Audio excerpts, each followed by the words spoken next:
ଶୁଣ, ମାଣବସାରେ କେତେ କାମ। ସକାଳୁ ଘର ଧୋଇଲେ ସନ୍ଧ୍ୟା ବେଳକୁ ଛୋଟି ପଡିବ। ପୁରାଣ ନ ପଢି କାମରେ ଚାଲ ସାହାଯ୍ୟ କର। କଣ କରିବ କହିଲ?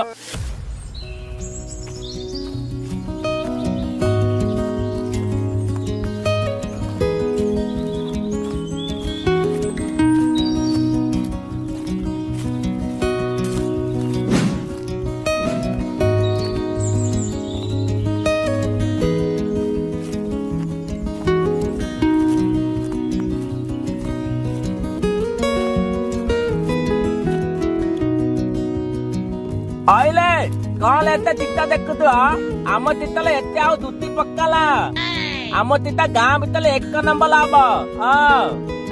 हम परे मु भाबुतले आम चिट्टा समस्त चिट्टा टू टपे देबो बोली तुमर तो काकी घर कांत बाहर कांत दुआर दांडो सब तो सुंदर चिट्टा पकईछंती।